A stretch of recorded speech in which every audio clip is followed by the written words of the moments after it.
A plane lost its roof at 24,000 feet. This is what happened next. Aboard Flight 243 on that fateful day, were 89 passengers and 6 crew members, including Captain Robert Skornsthamer and First Officer Madeline Tompkins. Together, they had more than 10,000 hours of flight experience with this model of aircraft, the Boeing 737. The plane was 19 years old, about 10 years from the end of its expected lifespan. And earlier that day, it had made 3 round-trip flights from Honolulu to Hilo, Maui, and Kauai. Nothing unusual is noted in the pre-departure inspection. And the plane had recently passed a Boeing service bulletin and an airworthiness directive by 2 separate inspectors. On paper, the aircraft was in top condition and ready to go. However, as one passenger was getting on, she looked out over the boarding bridge and noticed a crack in the aircraft's fuselage about halfway between the aircraft door and the bridge hood. She assumed the staff must have known about it, and so said nothing to any ground crew or personnel. After all, pre-flight checks were cleared, the plane took off without incident. The aircraft began its ascent, climbing up further and further with passengers still being shown the seatbelt on signs. As the pilots started leveling off the plane at around 24,000 feet, that's when they heard it. A boom. A huge cacophonous eruption followed by the rushing sound of wind. First Officer Tompkins' head was flung back and she saw pieces of debris like insulation foam floating around in the cockpit. It was then that the pilots looked back and noticed the entry door to the cockpit was missing.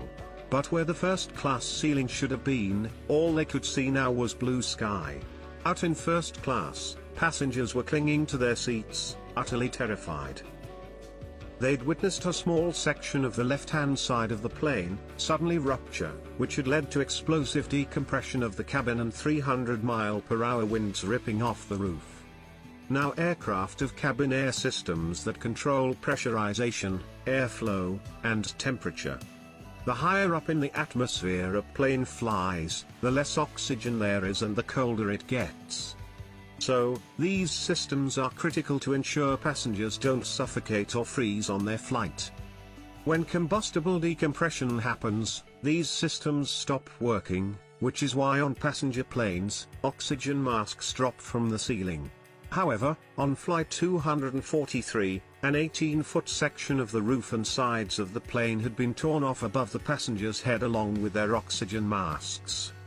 They were, thankfully, still strapped into their seats, but the cabin crew that had been standing there had to cling on to anything they could to prevent being swept off their feet, but tragically one didn't make it in time. Number 1, Attendant Clarabelle Lansing, was immediately swept out of the hole that appeared in the left side of the aircraft. Number 2, Attendant Michelle Honda, was thrown to the ground, but managed to crawl up and down the aisle to check on the passengers and try to keep them calm. With the cockpit still mostly intact, the pilots donned their own oxygen masks. They realized quickly that all of their controls felt loose. The plane was rolling left and right, threatening to drop out of the sky any second. Tompkins turned their transponder into an emergency code to notify Honolulu that they needed to make an emergency landing in nearby Maui. But the noise of the cockpit was so loud none of her transmissions could be heard. The pilots couldn't communicate with the flight attendants or even hear one another. And so, resorting to hand signals, they began an emergency descent. Wasting no time, they dropped fast, at one point plummeting down at more than 4,100 feet per minute. Eventually they dropped below 14,000 feet. Tompkins was able to reach Maui's emergency channel and requested an emergency landing, along with medical equipment for what she assumed would be a lot of casualties and fatalities. As the passengers in first class began to suffocate from the lack of oxygen. When they made it below 10,000 feet, Captain Skornsthamer slowed the aircraft down in accordance with air traffic control speed limitations. At this height, they could at least breathe and began to gradually turn the plane towards the runway. As he slowed down to 170 knots, about 195 miles per hour, he noticed the plane became less responsive. To land, he needed to be going at least 130 knots, around 50 miles per hour slower, but he had no choice. It was either slow down and lose control of the plane in the air, or make it to the runway and risk crashing in a super speedy landing. He ordered Tompkins to lower the landing gear. The main gear light flashed green, but one extension light wasn't green, the nose gear wasn't down. They manually overrode the computer to drop it, but the light refused to illuminate. They tried it one more time and pulled the override handle down, but the light still wasn't on. And instead of wasting time trying to clear it, the captain insisted on landing the plane immediately. If he was wrong and the front landing gear wasn't actually down, they weren't going to hit the tarmac at almost 200 miles per hour, without anything to stabilize the front of the plane. It'd be a guaranteed crash, but they had no choice but to pray.